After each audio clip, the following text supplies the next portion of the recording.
internet acompanhando a transmissão do Somente pela Graça.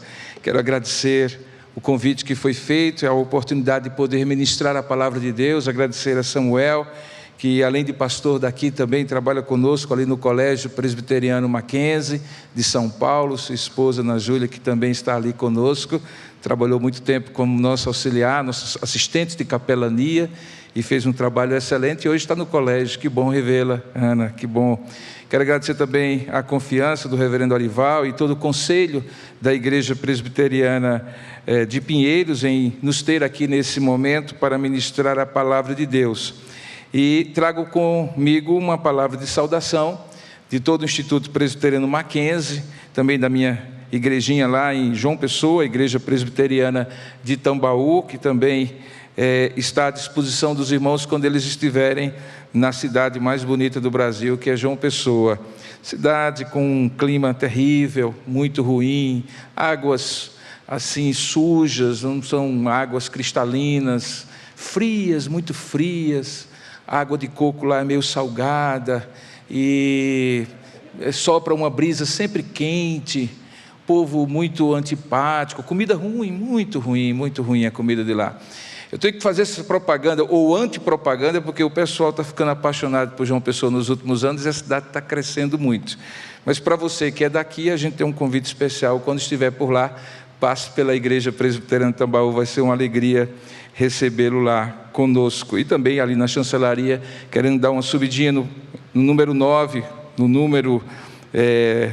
andar número 9 nono andar do João Calvino. A gente está lá na chancelaria para tomar um cafezinho e conversar um pouco com os irmãos. Eu gostaria de convidá-los a abrir a palavra de Deus no livro de Atos dos Apóstolos, capítulo 19 até o verso 26. Atos 11, 19 e 26. E enquanto você está abrindo aí a sua Bíblia, deixe-me dizer algumas coisas para você. Você sabe que a Bíblia, ela é, na verdade, um livro de histórias. Ela não é, por exemplo, um dicionário, que você vai lá e pega a palavra amor e diz assim, deixa eu ver o que a Bíblia diz sobre amor. Nem tampouco é um glossário de termos, uma espécie de explicações, um vademecum, que você tem temas. Não, a Bíblia é um livro de histórias. E o centro das histórias da Bíblia são personagens, pessoas. Mas elas não são as protagonistas daquela história. Na verdade, elas são, no máximo, coadjuvantes de luxo. Sabe aquele filme que você assiste que tem a personagem principal e outras que formam o entorno delas, e essas pessoas que formam o entorno daquela personagem principal, as histórias delas ajudam a você compreender a importância e a história daquele personagem principal? Assim é a Bíblia. O personagem principal da Bíblia, de Gênesis a Apocalipse, de maneira figurada, de maneira explícita, é Jesus Cristo. Mas algumas histórias e alguns personagens logo se destacam, e nós poderíamos assim mencioná-los no estalar de dedos. Grandes personagens: Abraão, Davi, Moisés, Paulo, Pedro e outros tantos, são os personagens, os grandes coadjuvantes da história bíblica. Mas eu descobri, e eu creio que você também a essa altura já deve ter percebido, que existem pequenas pessoas com grandes histórias na Bíblia. E nós vamos hoje visitar um sujeito que era José, um José qualquer. Na verdade, a Bíblia conta a história de dois Josés no Novo Testamento. Um José que se destaca pelo silêncio. O José, casado com Maria, ouviu do anjo que aquela gravidez da sua mulher que estava desposada, ainda não era sua mulher de fato, era apenas a mulher que ele iria casar, era obra do Espírito Santo. Ele calou. Ele silenciou, porque ele poderia abrir a boca e infamar, trazer má fama para aquela jovem e desgraçar a vida dela. Ali é um José que cala, mas não cala só porque consente, ele cala porque obedece. Mas este José se destaca, este que nós vamos expor hoje, como uma pequena pessoa de uma grande história, como alguém que não apenas não se cala, mas age. E ele age de uma maneira que fica muito claro que ele é um homem avivado para uma missão. O nome dele é José da Consolação, também conhecido como Barnabé. Vamos ler o texto e vai ficar mais claro para você o que eu quero trazer nessa noite para você. Diz assim: Então os que foram dispersos por causa da tribulação que sobreveio a Estevão, se espalharam até a Fenícia, Chipre e Antioquia, não anunciando a ninguém a palavra, senão somente aos judeus. Alguns deles, porém, que eram de Chipre e de Cirene, e que foram até Antioquia, a capital da Síria, falavam também aos gregos, que eram gentios, anunciando-lhes o evangelho do Senhor Jesus. A mão do Senhor estava com eles, e muitos, crendo, se converteram ao Senhor. A notícia a respeito deles chegou aos ouvidos da igreja que estava lá em Jerusalém, e enviaram Barnabé até Antioquia. Tendo ele chegado e vendo a graça de Deus, alegrou-se e exortava a todos a que, com firmeza de coração, permanecessem no Senhor, porque ele era um homem bom, cheio do Espírito Santo e de fé, e muita gente se uniu ao Senhor. E partiu então Barnabé para a cidade de Tarso, à procura de Saulo, e tendo-o encontrado, levou-o para Antioquia, e por todo um ano se reuniram naquela igreja e ensinaram numerosa multidão. E em Antioquia foram os discípulos de Jesus, pela primeira vez chamados de cristãos. Que Deus abençoe a sua palavra lida. Amém. Vamos orar juntos? Curva a sua cabeça, feche os seus olhos por um instante e peça a Deus que a graça do Senhor venha sobre sua vida e você possa ouvir não a voz de um homem comentando sobre a palavra de Deus, mas o próprio Deus falando ao seu coração.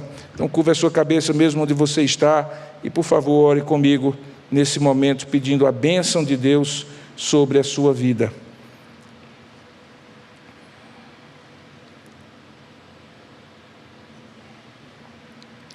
Senhor nosso Deus e nosso Pai, nós louvamos e bendizemos o Teu nome porque sabemos que a Tua palavra lida é suficientemente inspirada pelo Teu Espírito Santo para falar ao nosso coração nessa noite. E não somente aos que estão aqui, mas também aos que estão distantes, aos que vão inclusive ver e ouvir essa mensagem tempos depois desse momento presente. A Tua palavra é viva e eficaz. E, portanto, não precisaria nada mais do que simplesmente ler aos ouvidos de cada um de nós.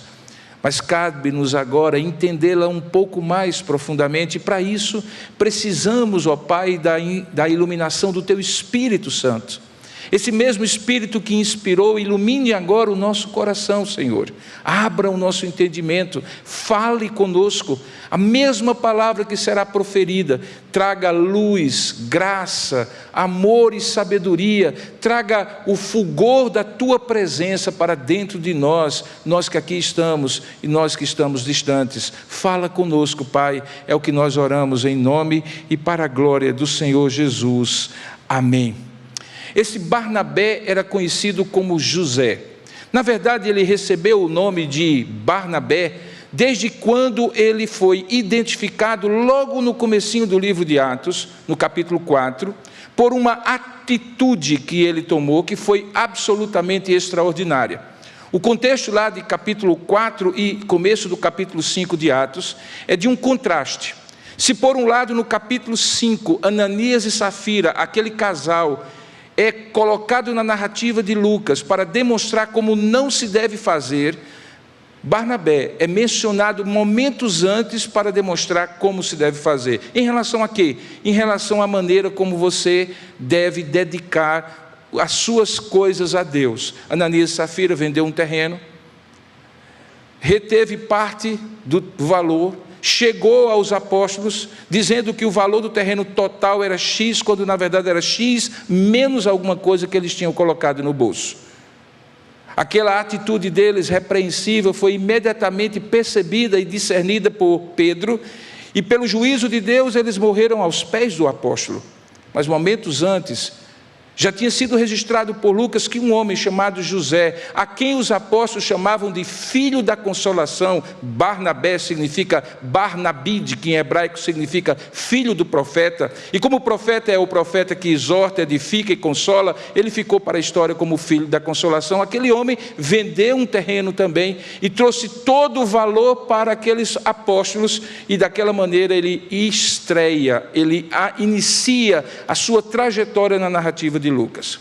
Logo depois, ele aparece no segundo momento mostrando qual era o caráter dele. Porque no momento em que Saulo de Tarso, e eu estou falando agora do capítulo 9 de Atos, se converte, ele está ali debaixo de uma grande desconfiança dos apóstolos em Jerusalém. Você conhece a história. Paulo havia saído de Jerusalém com cartas precatórias para prender cristãos em Damasco e trazê-los para Jerusalém para talvez martirizá-los. E no caminho Deus encontra com ele. E aquele homem que pouco tempo antes era um perseguidor se torna um grande pregoeiro, pregador da palavra de Deus. Primeiramente em Damasco e depois em Jerusalém. Mas ao chegar em Jerusalém havia uma nuvem de desconfiança dos próprios apóstolos. Quem é aquele que coloca Paulo debaixo do braço e introduz ao colégio apostólico, atestando, sendo um fiador que a conversão daquele homem era verdadeira? José, Barnabé, o filho da consolação. Ele era esse tipo de homem, e nessa circunstância aqui, ele não é diferente. Entenda o que está acontecendo. Estevão, o primeiro mártir, havia sido morto, apedrejado. Diz o texto, inclusive, que as roupas dele foram colocadas aos pés de Saulo, o mesmo Saulo que se tornaria o grande apóstolo Paulo. E a partir daquele martírio, uma grande perseguição, uma perseguição sistêmica se espalhou, e os cristãos começaram a fugir de Jerusalém, com exceção dos apóstolos, para todo lugar em que com um pouco de roupa e alguma coisa eles pudessem livrar a própria vida. E eles foram subindo, passaram pela região Tiro-Fenícia, Ciro-Fenícia, e chegam na cidade de Antioquia. No caminho, alguns tinham uma visão bastante limitada. Eles, por serem judeus e pregarem um Messias que tinha vindo dos judeus, pregavam somente aos judeus. Mas outros, que não tinham vindo de Jerusalém, eles mesmos eram estrangeiros em Jerusalém, possivelmente alcançados no dia de Pentecostes, tinham uma visão mais ampla. E começaram também, como diz o texto aqui, a anunciar não somente aos judeus. O resultado dessas duas posturas é que um milagre começou a acontecer. Diz o texto que a boa mão do Senhor, veja aí no verso 21, estava com eles, e muitos, crendo, se converteram ao Senhor. E então uma grande multidão se formou ali, naquela que seria a primeira igreja verdadeiramente multicultural do Novo Testamento. Uma igreja formada por judeus, uma igreja formada por gentios, que teria inclusive um colégio pastoral também bastante multicultural, onde Paulo, agora convertido e tornado pregador, e o próprio Barnabé seriam pastores. Mas o fato é que aquela notícia, do mesmo jeito que havia acontecido no capítulo 10, quando o Espírito Santo havia descido na casa de Simão curtidor e trazido o próprio poder de Deus para a vida de Cornélio, um centurião romano, agora os apóstolos, ao invés de convocar, como fizeram daquela vez, Pedro para explicar o que tinha acontecido em Jope, na casa de Simão curtidor, agora enviam alguém. E quem é essa pessoa? Barnabé. Então Barnabé está em alguns momentos como aquele personagem que meio que submerge na narrativa. Você pensa que a história dele acabou e ele aparece imergido em outro momento bastante definidor, bastante importante, porque é o momento em que ele não é a personagem principal, ele não é o protagonista, mas ele tem um papel de apoiador fundamental e importante para a história bíblica. Aqui a gente encontra que aquela notícia, verso 22, a respeito da multidão, chegou aos ouvidos da igreja que estava em Jerusalém, e eles enviaram Barnabé para ver o que tinha acontecido. E é justamente aqui que o caráter desse homem e a atitude desse homem se revelam. E é justamente este o ponto que eu gostaria de centrar a sua atenção. Porque quando eu estabeleci que esse tema fala de alguém que é avivado para a missão, esse avivamento para a missão nem sempre é aquele avivamento da pessoa que, sendo o pregador mais brilhante, que chama a atenção, carismático, que faz com que as pessoas tenham uma atenção vidrada nele, é na verdade o único a ser avivado para a missão. Há pessoas comuns, ordinárias, como eu, como você, como qualquer um de nós que está aqui, como Barnabé, que pode ser avivado para uma missão, desde que tenha o seu caráter formado na presença de Deus e as suas atitudes na direção da missão. Veja o que acontece aqui no verso 23. Tendo ele chegado, ele tem 3 atitudes.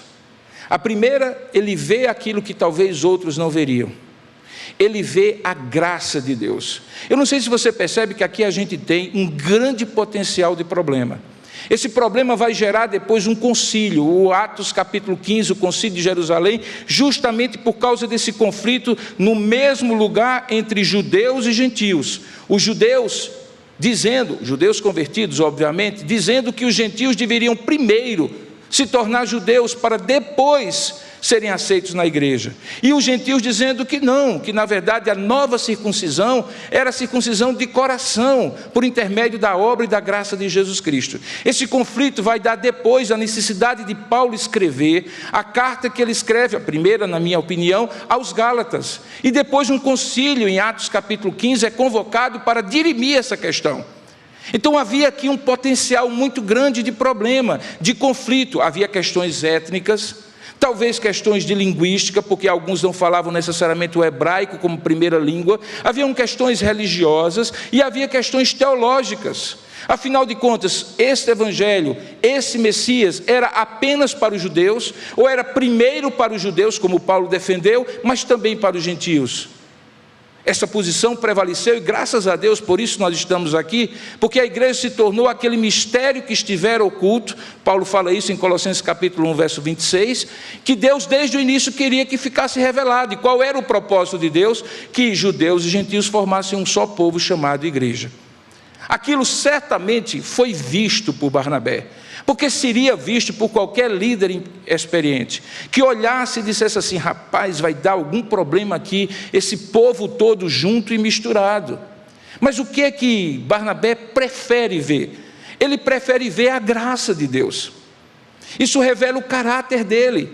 Ele prefere ver que aquele lugar era o lugar onde a graça de Deus havia juntado diferentes. Ele prefere ver que a graça de Deus havia feito com que judeus e gentios se juntassem num único povo, que era a igreja. Ele prefere ver que a graça de Deus faria com que eles amassem, não porque eram iguais, mas porque eram diferentes. Exatamente a essência do amor cristão, que faz com que a gente ame, não por causa da pessoa, mas apesar da pessoa.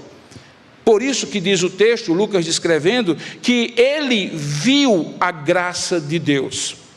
Um homem que tem um caráter forjado pela presença do Espírito Santo, é um homem que vê a graça de Deus onde todos só veem problemas. É um homem que vê a graça de Deus diante de um conflito que certamente iria acontecer, como de fato aconteceu, mas que ele não se preocupa antecipadamente, e por isso ele tem uma segunda atitude. Ao invés de preocupar-se, ele resolve se alegrar, ele resolve celebrar. O texto diz que, vendo a graça de Deus, ele se alegrou. E a alegria, nós sabemos, é fruto do Espírito Santo. Barnabé se alegrou porque ele estava cheio do Espírito Santo para ver ali a manifestação da graça de Deus. E quando a gente vê a graça de Deus, e certamente você viu algumas vezes na sua vida, o nosso coração celebra. Porque é algo extraordinário. Num mundo cheio de desgraças, ver a graça de Deus é motivo de alegria. Numa cidade como São Paulo, quando você vê nas ruas, nas esquinas, tantas desgraças de diferentes formas, e você vê algo acontecendo pela ação de Deus, você tem que celebrar, você tem que celebrar. E é isso que Barnabé faz, ele se alegra. Mas também por causa disso ele tem uma terceira atitude. E a terceira atitude não é apenas que ele vê a graça, não é apenas que ele se alegra com o que está vendo, mas ele entende a participação dele naquele momento da história. Porque não havia nenhum apóstolo ali. Ele não poderia dizer, ou poderia talvez dizer assim, só um instantinho, que eu vou lá em Jerusalém e volto trazendo Pedro. Porque Pedro vai dizer, a partir de agora o que é que a gente vai fazer? Não, se era o homem que Deus tinha enviado por mão dos apóstolos para aquele lugar, então seria ele que deveria desempenhar o papel. E qual era o papel dele? De um discipulador, de um mentor, do pastor da infância espiritual daquela multidão. E então ele resolve, veja, com firmeza de coração, exortar tanto a ele como aos que estavam ali, a que permanecessem no Senhor. Ele começa logo a colocar as mãos na obra. Ele entende que aquela multidão era a multidão de ovelhas que naquele momento estavam sem pastor. Alguém havia evangelizado, mas quem cuidaria daquela multidão? Eles tinham conhecido a graça de Deus, mas a firmeza para continuar. Eles estavam num contexto de perseguição, e certamente Barnabé pensou: e se a perseguição chegar aqui, como esses homens e essas mulheres poderão resistir se não tiverem firmeza de coração? E o que é que ele se dedica? Ele se dedica a exortar a todos que tinham se convertido, que permanecessem firmes no Senhor. Então ele vê a graça de Deus, ele se alegra com a graça de Deus, e ele participa da graça de Deus, discipulando ali aqueles homens. Lucas entende isso, e no verso seguinte, ele descreve por que Barnabé fez o que fez. E Barnabé fez o que fez porque ele era quem ele era. Veja o que é que ele era. Diz o texto que ele era um homem bom, verso 24, cheio do Espírito Santo e cheio de fé. Portanto, o caráter daquele homem era um caráter de um homem avivado, porque era o caráter de um homem transformado pela presença do Espírito Santo na vida dele. Talvez esse seja o maior sinal de um homem avivado. É um homem cujo caráter é transformado. E como é que você percebe o caráter de alguém? Pelas atitudes que ele toma, nem sempre pelas palavras que ele diz. Mas quando as palavras são congruentes, são coerentes, são convergentes com as atitudes, você diz: ali tem um caráter íntegro. E é justamente esse caráter íntegro que é forjado do coração de um homem pecador, que é transformado pelo Espírito Santo. Coração esse que o Espírito Santo tem acesso para ir transformando, falando, moldando, na medida em que ele caminha com Deus. Barnabé era este homem. Ele era bom, ele era cheio do Espírito Santo, ele já era cheio de fé, porque era um homem avivado por Deus. O Espírito Santo tinha acesso, tinha controle, tinha direcionamento para a vida de Barnabé. Quando eu era logo novo convertido, eu tive muitas dúvidas sobre essa questão de ser cheio do Espírito Santo. Isso é muito comum aos novos convertidos, e eu me recordo do meu pastor da minha infância espiritual, que explicou de maneira muito simples. Ele disse assim: meu filho, todos os que são crentes em Cristo só são crentes em Cristo porque o Espírito Santo agiu sobre eles. E não somente os convenceu do pecado, do juízo, da justiça, mas passou a fazer deles moradia, selou, se tornou penhor. Portanto, em todo crente o Espírito Santo reside, mas em todo crente o Espírito Santo preside. E um homem cheio do Espírito Santo não é somente aquele homem em quem o Espírito Santo reside, mas é aquele homem que se deixa moldar, que é humilde o suficiente para Deus tratar com ele e direcionar a sua vida. Quem manda é o Espírito Santo e não aquele homem de um coração carnal. E este era Barnabé. Um pequeno personagem, não tão famoso como Paulo, não tão famoso como Pedro, mas que aparece em momentos absolutamente fundamentais para revelar como ele era um homem avivado para a missão. O que acontece ali é algo tremendo. Quando um homem é esse tipo de personagem, um coadjuvante pequeno, mas de uma grande história, Deus dá a ele privilégios. E um dos privilégios que Deus deu a Barnabé foi o privilégio de estar em Antioquia nesse momento. Porque deixe-me dizer, este é o momento em que é lavrada a certidão de nascimento no livro da história, no cartório da história, daquilo que nós chamamos de igreja. Igreja sempre existiu quando existiu o povo de Deus, desde a antiga aliança, passando pelo tempo de Jesus. Ele mesmo disse: edificaria a minha igreja, e aquele colégio apostólico era fundamento daquela igreja. A igreja se torna uma realidade viva, poderosa no dia de Pentecostes, quando o Espírito Santo desce. Mas até então, e por isso alguns só pregavam a judeus, mesmo diante da perseguição, muitos discípulos de Cristo entendiam que eles talvez fossem um segmento, um partido, uma parte do judaísmo, que enfim tinha descoberto que o Nazareno era Jesus Cristo. Muitos deles não se entendiam como cristãos, Não se entendiam que ali Deus estava começando uma nova ordem, um novo momento. E o que acontece é que diante de tudo aquilo, Barnabé presencia o nascimento, porque a última frase desse versículo é: e em Antioquia, pela primeira vez, os discípulos de Cristo foram chamados cristãos, porque eles se perceberam como cristãos e foram percebidos como cristãos por outros. Mas entre aquele momento em que Lucas diz que ele era um homem bom, cheio de fé e cheio de sabedoria, e esse momento, há um episódio que vai agora marcar a vida de Barnabé e de Saulo para sempre. Você lembra que foi Barnabé que levou para Jerusalém aquele homem, deu a fiança de que ele tinha realmente se convertido. Mas depois daquele episódio, eles se separaram. Saulo foi para Tarso e Barnabé aparece aqui na história. Diante daquela multidão e do trabalho incessante que ele estava fazendo de discipulado daqueles novos convertidos, em algum momento, certamente, Barnabé compreendeu que era trabalho demais para um homem só, que ele tinha as suas limitações, e então ele disse: eis aí alguém que pode me ajudar.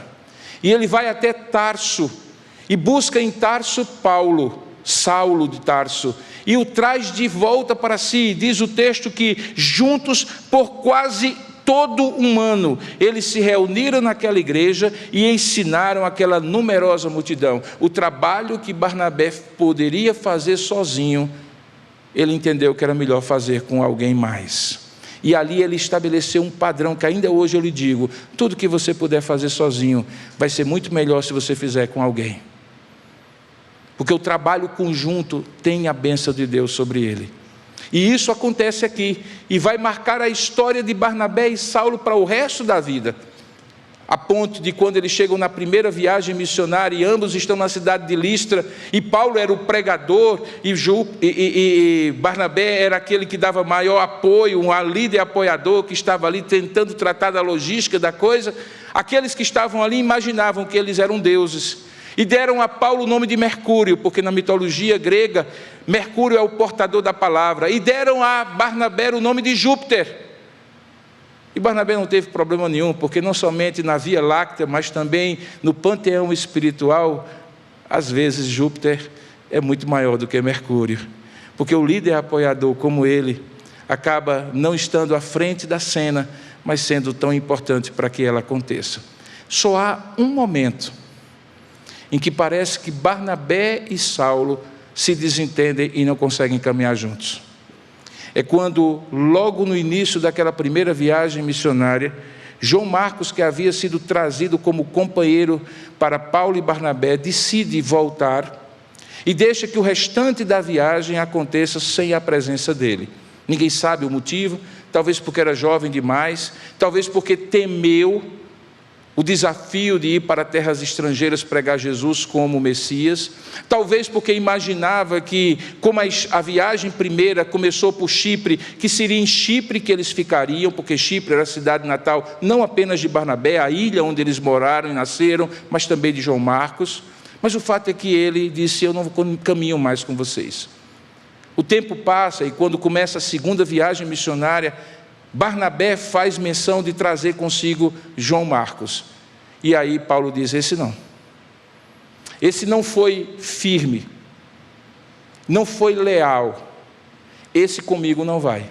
E eles entram numa desavença tal que Lucas chega a registrar, a ponto de Paulo ir para uma direção e cumprir o seu propósito na segunda viagem missionária, e Barnabé ir para a ilha de Chipre com João Marcos.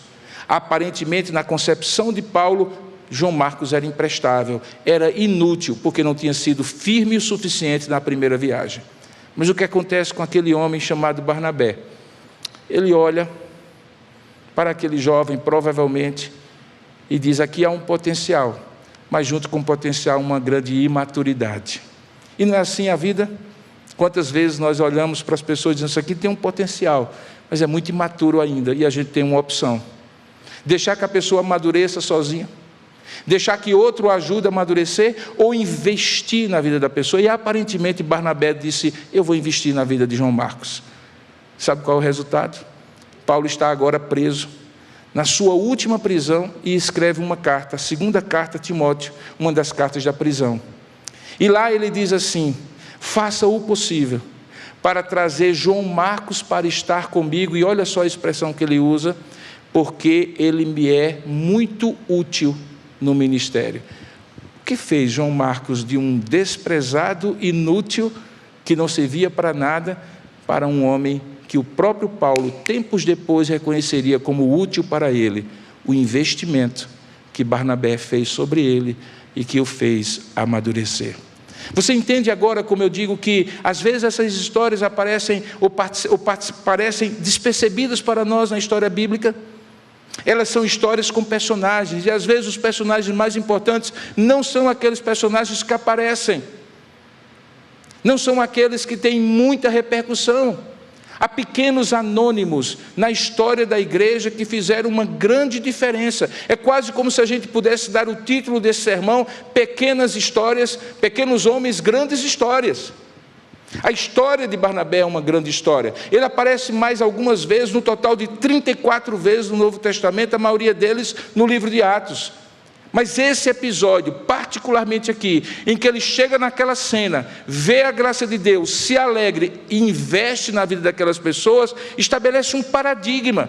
É que você também, não importa que função, não importa que cargo, não importa o tempo de vida cristã que você tenha, a experiência que você tenha, se você for um homem avivado, uma mulher avivada por Deus, para um papel, mesmo que não seja o protagonista de qualquer história, mas aquele que apoia, seja um homem bom, cheio do Espírito Santo e cheio de fé, como Barnabé, e portanto cumpra o seu papel avivado para a missão, porque é exatamente isso que acontece com Barnabé. Barnabé se torna um dos meus personagens preferidos, é o meu José, diferente de todos os outros que apareceram na Bíblia Sagrada. E nessa noite, ao voltar para casa, ou parar antes de dormir, talvez nos arroubos de grandiosidade das nossas orações, em alguns momentos a gente diz: Senhor, me faz um Moisés, me faz um Davi, me faz um Abraão, me faz um Paulo. Hoje, ore assim: Senhor, me faz um Barnabé, me faz um José da consolação. Esse homem foi tão importante quanto você pode ser no seu momento, na sua história, nesse instante da história de Deus que está acontecendo e da qual você pode ser participante. Portanto, seja José da consolação, seja um pequeno com uma grande história. Que Deus nos abençoe. Amém. Curva a sua cabeça por um instante, vamos pedir isso a Deus juntos? Vamos pedir a Deus isso juntos? Ó Deus amado, há muitos poucos que chegam a ser como Paulos, Pedros, Moisés, Davis. Há muitos poucos na história que chegam a ser protagonistas do momento em que eles estão. Mas há muitos que podem ser como Barnabés, que apoiam, que servem, que investem, que conseguem ver a graça de Deus e se alegrar. E o que eu te peço é que não somente esses que estão aqui, mas todos aqueles que acompanham nesse momento esta mensagem, ou a acompanharão, que o Senhor lhes toque, para que possam dizer: Senhor, faz-me um Barnabé. Eu quero ver a graça de Deus, ao invés da multidão de problemas. Eu quero me alegrar com aquilo que o Senhor está fazendo diante dos meus olhos. Eu quero celebrar isto e quero também participar, encorajando tantos quantos eu puder, para permanecerem firmes no Senhor. Ó Deus, enche-nos com o Teu Espírito, aviva-nos para esta missão, a missão de ser Barnabé, filhos e filhas da consolação, pois é assim que nós te oramos e te agradecemos, em nome e para a glória do Senhor Jesus. Amém e amém.